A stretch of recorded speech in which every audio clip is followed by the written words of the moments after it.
The weather has changed and it's started to get cold. And I think it's only a matter of time before I shift from my writing studio here at home to my rented office space in the next town over. Today is an interesting day for me because I'm going to spend a lot of time watching television. And that's not something I usually do. But tonight at 6 o'clock Pacific, we have the final presidential debate. And then at 7:30, my Portland Timbers take on our arch rivals, the Seattle Sounders. Go Timbers! So I'll be spending a lot of time watching TV, and it'll be a lot of conflict. Thinking about all this conflict has made me consider just how low the level of discourse has sunk in the United States over the past few years. And I know this isn't a new observation. It's unfortunate because I think there are smart people with good things to say on both sides of the political fence. I'm not exactly politically neutral, but I do tend to be centrist. So I like to hear things from the left, and I like to hear things from the right. All too often, the left and the right, they talk past each other or they bash heads, and they don't take time to have civil discourse. And I wish they would. Today, I want to share what are, in my opinion, some of the best ways to have civil discourse. And for me, that starts by seeking first to understand your opponent and then to be understood by your opponent. This means taking the time to educate yourself about what your opponent believes. What does the other side think? You obviously know what you think, but what exactly do they think, and where are they getting their information? Too many times, people on both sides, they get their information about what the other side thinks from information on their own side. I'm going to use conservatives here as an example.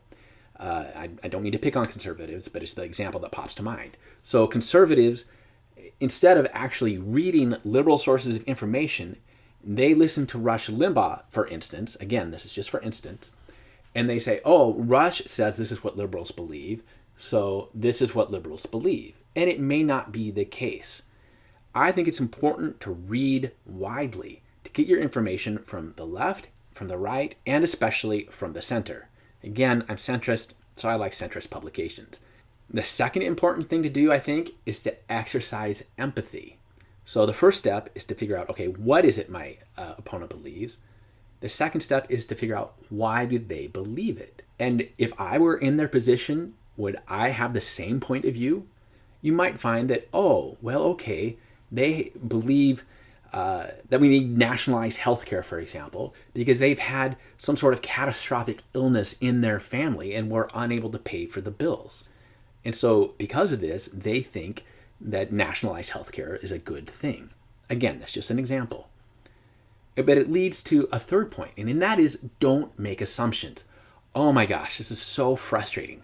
People on both sides are so quick to assume things about the other side. And it drives me nuts. This leads to all sorts of straw man arguments. One that drives me nuts especially is my friends on the left like to say, well, Trump is a racist, therefore Trump supporters are racist. And this is just a logical fallacy. It's dumb. There are a lot of different reasons to vote for a candidate, and their position on race is just one of them. Sometimes, if you want to support somebody, you have to take the bad with the good. We only have two real options in the United States, right? When you're voting for president. So you're never going to vote for a candidate that you agree with completely. And you're going to have to vote for a candidate sometimes that has some opinions or some positions that you don't like. So don't make assumptions about what your opponent believes. Don't put words in his or her mouth. Here are a few other quick things that I think are important. First, focus on facts and figures. Don't descend to name calling or distractions from the main issues at hand when you're having a conversation or a debate or a discussion with somebody. Don't get distracted. Listen. Actually give your opponent a chance to talk. Don't interrupt. Don't try to talk over them. Have an equal give and take. I think that's very important. I also think it's important to seek consensus. Where do you agree with your opponent? I like to start there. What is it that we have in agreement before we start talking about the things we disagree on? Because if you can figure out what you agree on, you have a common foundation from which to work, and maybe you'll find you have more in common than you think you do. I actually think that in the United States, all of us, no matter how much we disagree, we actually agree on far more. like 95% of everything I think we agree on. And finally, and this might be the most important, when you're in a discussion with somebody or you're in a debate, you need to understand that you are never, ever going to win them to your side. Never. You're never going to persuade them if you come at them in an attack. If you're coming at them and telling them how stupid they are, how wrong they are, how evil they are. If you start from that premise, they're not going to listen to you. You wouldn't listen to them if they came at you and told you how stupid you were or how evil you were. All you do is put them on the defensive. They close their ears. They're not going to hear anything. And again, everything I've said here applies to both the left and the right. Both sides do it. The bottom line is, I think we need more civil discussion and debate in this country. The other day, I saw an interesting political ad from the two candidates for governor of Utah. It was a joint ad where the two candidates come together and say, hey, can't we all just get along? Here's the ad. I'm Chris Peterson. And I'm Spencer Cox. We are currently in the final days of campaigning against each other to be your next governor. And while I think you should vote for me, Yeah, but really you should vote for me.